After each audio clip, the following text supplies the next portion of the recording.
இன்றைக்கி ரம்ஜான். ஸோ நான் எனக்கு ரொம்ப ஸ்பெஷலாக இருக்க மட்டன் பிரியாணி ப்ரிப்பேர் பண்ணுறேன்.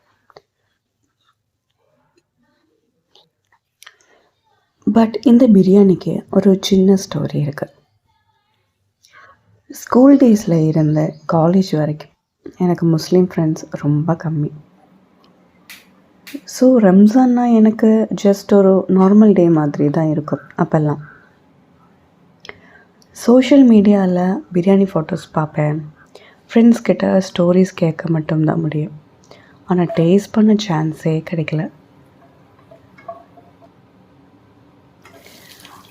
அப்போ எனக்கு ரொம்ப ஆசையாக இருக்கும், பிரியாணி ரம்ஜான் அன்னைக்கு பண்ணுற பிரியாணி எப்படி இருக்கும் அப்படின்னு. பட் லைஃப்பில் சில திங்ஸ் லேட்டாக தானே வரும். ஒர்க்கிங் லைஃப் ஸ்டார்ட் பண்ண அப்புறம்தான் எல்லாம் சேஞ்ச் ஆகிடுச்சு. எனக்கு ரொம்ப நல்ல முஸ்லீம் ஃப்ரெண்ட்ஸ் அங்கே கிடைச்சாங்க. அண்ட் ரம்ஜான் வந்தால் அவங்க வீட்டில் ப்ரிப்பேர் பண்ணுற ஃபுட்டை ஸ்பெஷலாக கொண்டு வருவாங்க எல்லோரும்.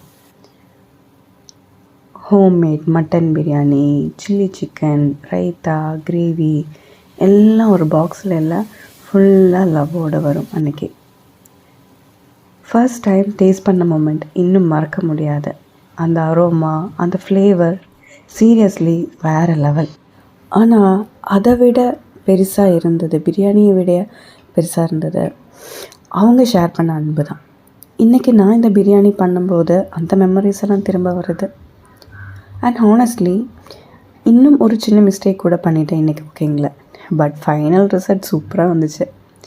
அப்போ புரிஞ்சது என்னென்னா, குக்கிங்கில் இருந்தாலும் லைஃப்பில் இருந்தாலும் பர்ஃபெக்டாக இருக்கணும் இல்லை, கொஞ்சம் மிஸ்டேக்ஸ் இருந்தாலும் ரிசல்ட் நல்லா இருக்கலாம். ஸோ இந்த ரம்ஜான் நான் பிரியாணி மட்டும் இல்லை, அந்த மெமரிஸ், அந்த பீப்புள், அந்த ஹாப்பினஸ் எல்லாம் செலிப்ரேட் பண்ணுறேன். Happy Ramzan to every one.